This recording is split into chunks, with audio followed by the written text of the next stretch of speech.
جو روایت میں نے آپ کے سامنے پڑھی اس سے پہلے بھی پڑھی گئی ہے۔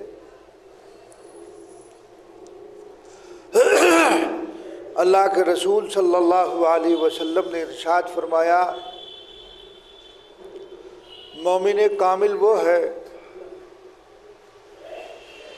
کہ جو دوسرے کو اپنے کسی قول و عمل سے تکلیف نہ پہنچائے، نہ اپنی زبان سے، نہ اپنے ہاتھ سے، نہ اپنے پیر سے، غرض کوئی بھی کام یا کوئی بھی بات اپنی زبان سے ایسی نہ نکالے جو دوسرے کے لیے تکلیف کا باعث ہو، اور چاہے وہ مومن ہو یا غیر مومن ہو۔ یہ نہیں کہ اگر مومن ہے تو اس کے ساتھ کوئی ایسا معاملہ نہ کرے جو تکلیف دہ ہو، غیر مومن ہے تو اس کے ساتھ کیا جائے، نہیں، مومن ہو یا غیر مومن ہو دونوں میں سے کسی کے ساتھ ایسا معاملہ نہ کرے جس سے اس کو تکلیف پہنچے، بلکہ اس کے ساتھ تو ایسا برتاؤ اور ایسے معاملات اختیار کرے جس سے غیر کے دل میں اسلام کی قدر و قیمت اور اس کی وقت پیدا ہو جائے۔ تو بہرحال ہمیں کوئی بھی کام ایسا نہیں کرنا جو دوسرے کے لیے تکلیف کا باعث ہو، ہر اس کام سے بچنا چاہیے۔ نبی کریم صلی اللہ علیہ وسلم کی ہدایات اس سلسلے میں بہت ساری، اور عملی طور پر آپ نے خود کر کے دکھلایا کہ رسول اللہ صلی اللہ علیہ وسلم کو کتنی تکلیفیں مکۃ المکرمہ میں رہتے ہوئے دی گئی، لیکن رسول اللہ صلی اللہ علیہ وسلم خندہ پیشانی کے ساتھ ان سب کو برداشت کرتے رہے۔ آج ہم لوگوں کا معاملہ یہ ہے کہ اگر ہمارے ساتھ ذرا سا کچھ معاملہ ہو جائے تو ہم آپے سے باہر ہو جاتے ہیں، گالم گلوچ پر اتر آتے ہیں، لڑائی جھگڑے پر اتر آتے ہیں، ذرا سی کوئی بات ہو جائے، یعنی برداشت کا مادہ ہمارے اندر رہ ہی نہیں گیا ہے۔ آدمی کو برداشت کرنا چاہیے، اور بالخصوص وہ افراد جو دینی امور سے وابستہ ہیں، اور جب وہ کسی بھی دینی مشن کو لے کر آگے بڑھتے ہیں تو ان کے سامنے بہت ساری مشکلات آتی ہیں، ان کو بہت سے مصائب سے سابقہ پڑتا ہے، تو ان کو دلگیر نہیں ہونا ہے۔ نبی کریم صلی اللہ علیہ وسلم کو جا بجا قرآن کریم میں اللہ تبارک و تعالیٰ نے تسلی دی ہے۔ جب آپ کبھی مایوس ہو جاتے تھے، کفار کے مصائب سے تنگ ہو جاتے تھے، اللہ تبارک و تعالیٰ کی جانب سے تسلی دی جاتی تھی رسول اللہ صلی اللہ علیہ وسلم کو۔ تو ظاہر بات ہے کہ جب مصائب سے سابقہ ہمارے آقا جناب محمد الرسول اللہ صلی اللہ علیہ وسلم کو پڑا ہے، تو اگر وہ مصائب تو ہمارے سامنے ہے نہیں، ابھی جن مصائب سے رسول اللہ صلی اللہ علیہ وسلم اور آپ کے اصحاب کو سابقہ پڑا ہے اس کا تو عشر اشیر بھی نہیں ہے، لیکن وہ نبی کریم صلی اللہ علیہ وسلم کی صحبت کی برکت سے کندن بن گئے تھے، وہ ایسے مضبوط اور پکے تھے کہ کیسے بھی حالات آ جائیں وہ اسلام پر جمے رہتے تھے، وہ ہٹتے نہیں تھے۔ ہمارے اندر وہ کیفیت نہیں ہے، ذرا سا کچھ ہو جائے تو ہمارا ایمان ڈاماڈول ہو جاتا ہے، ہمارے عقائد ڈاماڈول ہو جاتے ہیں۔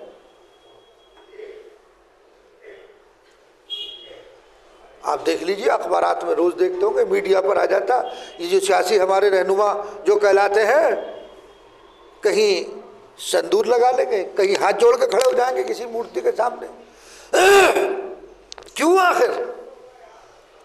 کہ وہ بھی تمہاری مسجدوں میں نماز پڑھنے آ جاتے ہیں کہ چلو بھائی نماز پڑھ لو آج، رواداری میں، ساری رواداری تمہارے ذمہ ہے۔ ایسی رواداری اور ایسے اخلاق کا مظاہرہ کہ انسان اسلام سے، ایمان سے ہاتھ دھو بیٹھے، اس کی اجازت نہیں ہے شرع۔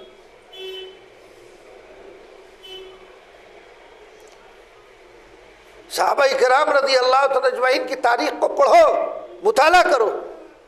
ہمارے پاس اس کے لیے وقت ہی نہیں ہے، صرف ہمارے پاس موبائل کے لیے وقت ہے کہ ہمارا نوجوان طبقہ رات اور دن موبائل دیکھنے پر لگا ہوا، صحابہ کی تاریخ کو پڑھنے کے لیے تیار نہیں ہے۔ نبی کریم صلی اللہ علیہ وسلم کی سیرت کو پڑھو تو پتہ چلے گا، خلفائے راشدین کی سیرت کو پڑھو تو پتہ چلے گا، دیگر صحابہ کرام رضی اللہ عنہم اجمعین کی سیرت کو تو پڑھا پتہ چلے گا کہ ایمان اور اسلام کیا چیز ہے۔ یقین جانی ہمیں تو گویا کہ پکی پکائی روٹی مل گئی ہے، ہمیں تو ورثے میں یہ دین مل گیا ہے، ہم نے اس کے لیے کوئی مشقت نہیں اٹھائی ہے، ہم نے اس کے لیے کوئی تکلیف برداشت نہیں کی ہے۔ پوچھو ان سے جنہوں نے اس دین کے لیے اپنے گھر بار کو چھوڑا، اپنے کاروبار کو چھوڑا، گھر سے بے گھر تکلیفوں کو برداشت کیا ہے، ان سے پوچھو۔ ہم مسلمان کے گھر میں پیدا ہوئے مسلمان، ہم نے اس کے لیے کوئی تکلیف برداشت نہیں کی ہے۔ اب کوئی تکلیف آ جاتی ہے گھبرا جاتے ہیں، کیا ہوگا، کیسے ہوگا؟ مومن کا یہ یقین ہونا چاہیے جو کچھ ہوگا وہ اللہ کے حکم سے ہوگا، جو اللہ چاہے گا وہی ہوگا، اس کے خلاف نہیں ہو سکتا۔ لیکن ہمارا ایمان اور یقین یہ نہیں ہے، ہم زبان سے کہتے ضرور ہے لیکن عمل سے اس کا اظہار نہیں ہوتا ہے، عمل سے اس کا اظہار نہیں ہوتا۔ یہی وجہ ہے ہم حق بات کہتے ہوئے بعض مرتبہ کترا جاتے ہیں، شرعی بات کہتے ہوئے۔ نسبندی کا جب دور شروع ہوا تو اچھے کترائے، مگر کچھ ایسے بھی تھے جو ڈٹے رہے، جنہوں نے یہ کہا کہ یہ جائز نہیں ہے، اسلام میں اس کی اجازت نہیں ہے، اسلام نسبندی کی اجازت نہیں دیتا ہے۔ ایسے بھی علماء تھے جو اس بات پر ڈٹے رہے، پرواہ کیے بغیر اس بات کی کہ انجام کیا ہوگا، جو کچھ ہو ڈٹے رہے۔ تو ایسے مواقع پر تو انسان کا پتہ چلتا ہے یہ پکا مومن ہے یا کچا ہے۔ جب اس کے ایمان کو کسی کسوٹی پر کسا جاتا ہے تب اس کا پتہ چلتا ہے کہ یہ مومن ہے پکا یا نہیں ہے، ایسا ہی ویسا ہے، یہ حلوہ پراٹھا والا مومن ہے۔ تو اس لیے کیسے بھی حالات آئے، کس طرح کے بھی واقعات رونما ہوں، ہمیں اسلام کو نہیں چھوڑنا ہے، ہمیں وہی اخلاق نبوی صلی اللہ علیہ وسلم کے مطابق زندگی گزارنی ہے جس کی تعلیم نبی کریم صلی اللہ علیہ وسلم ہمیں دے کر گئے ہیں۔ ہمیں دوست و احباب کے ساتھ کیسے رہنا ہے، پڑوسی کے ساتھ کیسے ہمیں زندگی گزارنی ہے، محلے والوں کے ساتھ ہمیں کس انداز سے پیش آنا ہے، یعنی انداز ایسا اختیار کرے، چاہے وہ پڑوسی ہو، چاہے وہ آپ کا دوست ہو، چاہے وہ محلے کا رہنے والا یا کوئی اور ہو، ہمیں اس انداز سے اپنی زندگی کو گزارنا ہے کہ ہمارے کسی قول و فعل سے اس کو تکلیف نہ پہنچے، ہم تکلیف کو برداشت کر لیں۔ کوشش یہ ہو کہ ہم تکلیف کو برداشت کر لیں، ہماری ذات سے کسی کو نہ پہنچے تکلیف، یہ انسان کی کوشش ہونی چاہیے۔ اور جب وہ اس کوشش کے ساتھ زندگی گزارے گا اور اس ارادے کے ساتھ، تو اللہ تبارک و تعالیٰ اس کی غیب سے مدد بھی فرماتے ہیں، اس کو خداوند قدوس جو ہے اس کو مصائب میں اگر وہ پھنس جائے تو بچاتے ہیں، اس کی اعانت اور مدد کی جاتی ہے۔ تو اس لیے اپنی ذات سے کسی کو تکلیف ذرہ برابر بھی مت پہنچاؤ، حتی الامکان یہ کوشش کرو کہ میری ذات سے چاہے چھوٹا ہو یا بڑا، اپنا ہو یا پرایا، مومن ہو یا غیر مومن ہو، تکلیف نہ پہنچے، تکلیف نہیں پہنچی چاہیے۔ یعنی ایسے اخلاق کا، ایسا کردار اپنا ظاہر کرنا چاہیے کہ دوسرا سمجھے کہ ہاں بھائی یہ ہے مومن، مسلمان یہ ہے۔ تو اس لیے اگر آپ کا کردار اچھا ہوگا، آپ کے معاملات دوسرے کے ساتھ اچھے ہوں گے، آپ کے اخلاق دوسرے کے ساتھ اچھے ہوں گے، آپ کا رویہ دوسرے کے ساتھ اچھا ہوگا، تو وہ انہی چیزوں سے تو متاثر ہوتا ہے۔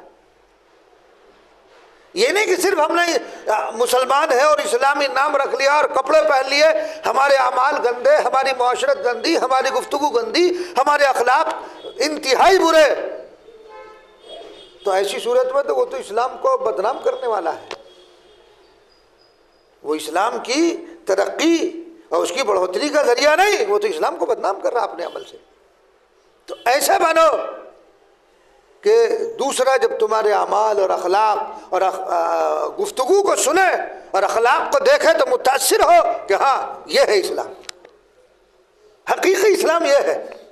جیسے صحابہ کرام رضی اللہ عنہم اجمعین، کہ صحابہ بازار سے گزر رہے ہیں اور بازار سے گزرتے ہوئے صحابہ کرام رضی اللہ عنہم اجمعین کی نگاہیں نیچے ہیں، چلا جا رہا پورا قافلہ، لوگ دیکھ کر پوچھ رہے ہیں کون لوگ ہیں، ایمان لے آتے ہیں صرف اس بات کو دیکھ کر، اس چیز سے متاثر ہو کر کہ یہ ہمارے مال و متاع کی طرف نظر اٹھا کر نہیں دیکھ رہے ہیں، ہماری کسی چیز کو نظر اٹھا کر نہیں دیکھ رہے ہیں۔ یہ کیسے انسان ہیں جو گزرے چلے جا رہے ہیں، نگاہیں جن کی نیچی جھکی ہوئی ہے، ہم سے کچھ نہ کہہ رہے ہیں نہ بول رہے ہیں، صرف اس بات کو دیکھ کر ایمان میں داخل ہو رہے ہیں۔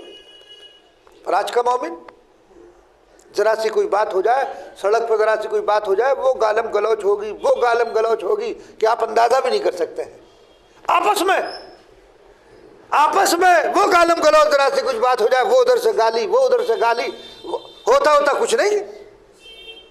تو یہ جو صورتحال ہمارے ہاں پیدا ہوتی جا رہی ہے، یہ صورتحال ہرگز نہیں ہونی چاہیے۔ رفق کا، ایک دوسرے کی تعاون، ایک دوسرے کے ساتھ ہمدردی کا مظاہرہ ہونا چاہیے، ایک دوسرے کی توقیر و تعظیم ہونی چاہیے۔ ہمارے ہاں کوئی توقیر و تعظیم نہیں، بڑا چھوٹے کو گالی بک دے، چھوٹا بڑے کو گالی بک دے، نہ کوئی ادب کا معاملہ ہے، نہ کوئی احترام کا معاملہ رہ گیا ہے، بے عزتی پر ایک دوسرا ذرا سا کچھ ہو جائے بے عزتی پر اتر آتا ہے، ایسا نہیں ہونا چاہیے۔ دیکھو نبی کریم صلی اللہ علیہ وسلم نے کیا فرمایا، حضور پاک علیہ السلام نے فرمایا کہ جو چھوٹوں پر شفقت نہ کرے، بڑوں کی تعظیم نہ کرے، وہ ہم میں سے نہیں ہے۔ من لم یرحم صغیرنا ولم یوقر کبیرنا۔ دیکھو حدیث میں ایک نقطے کی بات یہ ہے، رسول اللہ صلی اللہ علیہ وسلم نے فرمایا من لم یرحم صغیرنا، صغیر کا پہلا تذکرہ ہے کہ جب تم چھوٹے پر شفقت کرو گے، اس شفقت کے نتیجے میں وہ تمہارا اکرام کرے گا۔ من لم یرحم صغیرنا ولم یوقر کبیرنا، کبیر کا تذکرہ بعد میں ہے، صغیر کا تذکرہ پہلے ہے۔ جب صغیر پر شفقت کرو گے، بچے پر جب تم ترحم کرو گے، بچے کے ساتھ جب تم شفقت کا معاملہ کرو گے، اس شفقت کے نتیجے میں وہ بچہ تمہارا اکرام کرے گا۔ لیکن یہ چیز ہمارے معاشرے سے ختم ہے، کوئی چھوٹا چھوٹا نہ رہ گیا، کوئی بڑا بڑا نہ رہ گیا ہے، قدریں ختم ہو گئی ہے، ایک دوسرے کا ادب اور احترام جو پہلے تھا وہ ختم ہو گیا۔ آپ نے دیکھا ہوگا پہلے محلے میں بچے کھیلتے ہوتے تھے، کوئی بڑا آیا سہم جاتے تھے، سلام ایک دم سے دوڑ کے کرتے تھے۔ یہ نبی کریم صلی اللہ علیہ وسلم کی عادات میں سے تو یہ بھی ہے کہ آپ بچوں پر سے گزرتے تو سلام کرتے تھے۔ نتیجہ کیا ہوگا؟ بچوں کی تربیت اس میں ہو رہی ہے، آئندہ جب آپ گزریں گے وہ آپ کو سلام کرے گا، پہل کرنے کی کوشش کرے گا، مگر آج آپ گزر جاؤ کوئی نہیں سلام کرتا۔ آپ سلام کریں تو وہ جواب بھی نہیں دیتا، انہیں پتہ ہی نہیں کہ کیا کہا گیا، کیونکہ سکھایا نہیں گیا ہے۔ اگر سکھایا جاتا تو یہ نوبت نہ آتی۔ تو اس لیے اللہ کے رسول صلی اللہ علیہ وسلم نے کیا فرمایا؟ صغیر کا لفظ پہلے ہے، جو چھوٹوں پر رحم نہ کرے اور بڑوں کی توقیر نہ کرے فلیس منا، وہ ہم میں سے نہیں ہے۔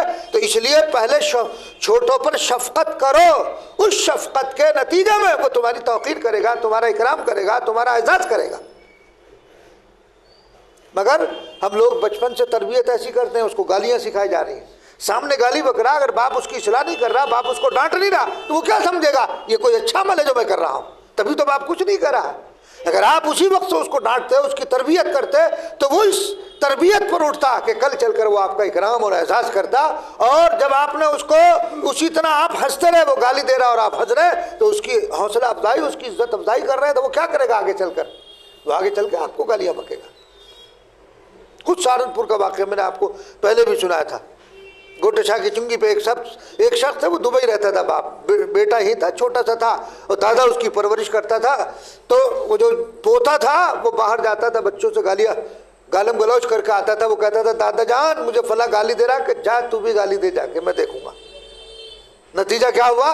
جب وہ بڑا ہوا، خود سنا ہے مجھے اس نے یہ واقعہ، جب وہ بڑا ہو گیا ایک دن دادا دادی کو ڈانٹ رہا تھا تو وہی بچہ آیا اور اس نے دادا کو وہ گالیاں دی جو دادا نے سکھائی تھی۔ تو نتیجہ کیا ہوگا؟ جب آپ تربیت اپنے بچوں کی ایسے ماحول میں کرو گے تو نتیجہ یہی ہوگا کہ وہ کل ان چیزوں کو آپ پر استعمال کرے گا، وہ آپ کی توقیر اور تعظیم نہیں کرے گا۔ تو اس لیے بچوں کی تربیت اچھے ماحول میں، دینی ماحول میں، ان کی تربیت دینی ماحول میں، ان کی تربیت جو ہے وہ دین کے اصول کے مطابق، دین کی تعلیمات کے مطابق ہونا چاہیے۔ تو بہرحال عرض یہ کرنا تھا کہ ہماری ذات سے کسی کو تکلیف نہیں پہنچنی چاہیے، ہماری ذات سے کسی کو تکلیف نہیں پہنچنی چاہیے، وہ چھوٹا ہو یا بڑا ہو، بوڑھا ہو یا جوان ہو، اپنا ہو یا پرایا ہو، غیر ہو یا مومن ہو یا مومن کے علاوہ ہو۔ کوشش یہی ہونی چاہیے کہ ہماری ذات سے کسی کو تکلیف نہ پہنچے۔ جب یہ انسان کے اندر یہ شعور جاگا ہوا ہوگا اور یہ شعور بیدار ہوا ہوگا کہ ہماری ذات سے کسی کو تکلیف نہ پہنچے، تو معاشرے میں کوئی لڑائی جھگڑا ہوگا؟ ظاہر بات نہیں ہوگا۔ بھئی میری کوشش یہ ہو کہ آپ کو تکلیف نہ پہنچے، آپ کی کوشش یہ ہو کہ آپ سے مجھے تکلیف نہ پہنچے، تو نہ کوئی لڑائی ہوگی نہ کوئی جھگڑا ہوگا۔ تو اس لیے اگر اس لڑائی اور جھگڑے کو اور اس کرپشن کو اور معاشرے میں پھیلی ہوئی برائیوں کو دور کرنے کا ایک طریقہ یہ بھی ہے کہ آپس میں شیر و شکر کی طرح رہو، محبتوں کی طرح رہو، ایک دوسرے کی توقیر اور تعظیم کرتے ہوئے آپس میں جب ساتھ رہو گے تو آپسی اختلافات، آپسی انتشار، آپسی چپقلشیں یہ سب دور ہو جائیں گی۔ تو یہ دور تبھی ہوں گی جب آپ کے اندر دوسرے کے لیے ہمدردی کا جذبہ ہوگا۔ اگر آپ کے اندر ہمدردی کا جذبہ نہیں، آج اگر تکلیف میں ہے تو میں آپ کے لیے کھڑا ہو جاؤں، کل کو اگر مجھ پر تکلیف ہوگی تو آپ سب سے پہلے کھڑے ہوئے نظر آئیں گے، اس لیے کہ اسے یہ یاد رہے گا کہ کل میں پریشانی کے عالم میں تھا، اس نے میرا تعاون کیا تھا، یہ میرے ساتھ کھڑا تھا، کل اگر میں پریشانی میں مبتلا ہو گیا تو وہ۔ لیکن آج کل کیا ہے؟ آج کل یہ کہ جو پھنس رہا، جو پریشانی میں مبتلا، چھوڑ دو اس کو، ہمیں کچھ نہیں۔ یہ جذبہ ہمارے اندر پیدا ہو گیا کہ دوسرے کا تعاون، ایک دوسرے کے ساتھ ہمدردی کا جو معاملہ تھا وہ ختم ہو گیا، ضمیر مردہ ہو گئے۔ کسی کے ساتھ کوئی واقعہ پیش آیا، کوئی کھڑا نہیں ہوگا، وہ بیچارہ تنہا نظر آتا ہے، اب اس کے ساتھ جو چاہے کرے، کچھ بھی کرے، ہمیں اس سے کوئی مطلب نہیں، ہم ٹھیک رہنا چاہیے، ہم سیف رہنا چاہیے۔ ارے جب وہ سیف نہیں تو تم بھی کہاں رہ سکتے ہو؟ یہ تو باری لگی ہے، آج تمہاری ہے کل ہماری باری ہے، تو یہ تو باری چل رہی ہے، آج کسی پر، آج کسی پر، آج کسی پر، کل کسی پر۔ تو اس لیے مٹھی بن جاؤ۔ اگر اس طرح انگلیوں کی طرح رہو گے کوئی بھی توڑ سکتا ہے، لیکن جب مکہ بن جاؤ گے جلدی سے تمہاری طرف کوئی نظر اٹھا کر نہیں دیکھ سکتا ہے۔ ہمارا شیرادہ بکھرا ہوا ہے، ہم بکھر گئے ہیں، برادری بات پر بکھر گئے، خاندان کی بنیاد پر بکھر گئے، علاقائیت کی بنیاد پر بکھر گئے، ہم میں بکھراؤ کی شکل ہے، اجتماعیت ہمارے اندر سے ختم ہو گئی ہے، اور اس اجتماعیت کے ختم ہونے سے دشمن فائدہ اٹھا رہا کہ ان میں انتشار رکھو، ان میں انتشار رکھو، ان کو آپس میں لڑاتے رہو، حکومت کرتے رہو۔ یہ اس بات کو سمجھ رہے ہیں، یہ اس بات کو مسلمان اس بات کو سمجھ نہیں رہا۔ ہاں وہ سمجھ رہے ہیں کہ ان میں اگر انتشار رکھا جائے گا تو ہم حکومت کر سکتے ہیں۔ جس دن ان کے اندر اجتماعیت کی کیفیت پیدا ہو گئی اور جس دن ان میں اجتماعیت پیدا ہو گئی، سمجھ لو کہ ہمارا جنازہ نکل جائے گا۔ تو وہ ہماری اجتماعیت کا شیرازہ بکھیرے ہوئے ہیں، اور وہ تو ہے ہی، وہ وہاں سے تو سرپرستی ہو رہی ہے، وہ اس شیرازے کو بکھارے ہوئے وہ ہمارے ہی لوگ ہیں، ہم ہی میں سے انہوں نے لوگوں کو منتخب کر کے ہمارے اندر داخل کر دیا گیا ہے، اور وہ انتشار کا سبب بنے ہوئے ہیں۔ وہ انتشار کر رہے ہیں۔ کون انتشار کرنے والا؟ کوئی غیر تھوڑی ہوتا ہے، کوئی غیر تھوڑی ہے۔ بھائی ٹیپو سلطان علیہ الرحمہ کے متعلق مخبری کرنے والا کون تھا؟ وہ اپنے ہی تھے، میر و جعفر، جو انگریزوں کے مخبر بنے ہوئے تھے، اور پھر ان کی تفصیلی واقعات، تاریخی واقعات، پھر شہادت، نتیجے میں ان کی شہادت ہوئی ٹیپو سلطان علیہ الرحمہ کی۔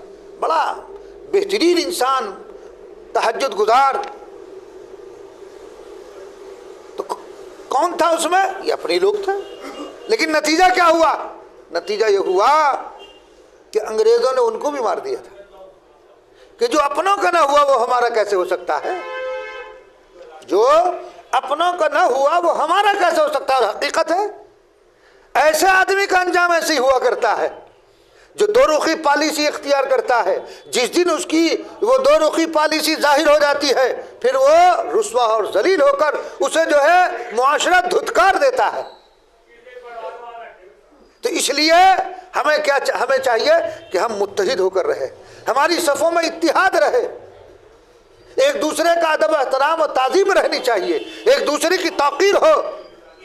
تو جب یہ چیز ہمارے معاشرے میں رہے گی اور ہم متحد ہو کر رہیں گے انشاءاللہ ثم انشاءاللہ، جب ہم متحد ہوں گے اور ہماری صفوں میں اس اتحاد کو ختم کرنے کے لیے جو لوگ داخل ہوئے ہیں، جب ہمارا معاشرہ ان کو پہچان لے گا اس کو دھتکار کے باہر نکال دے گا۔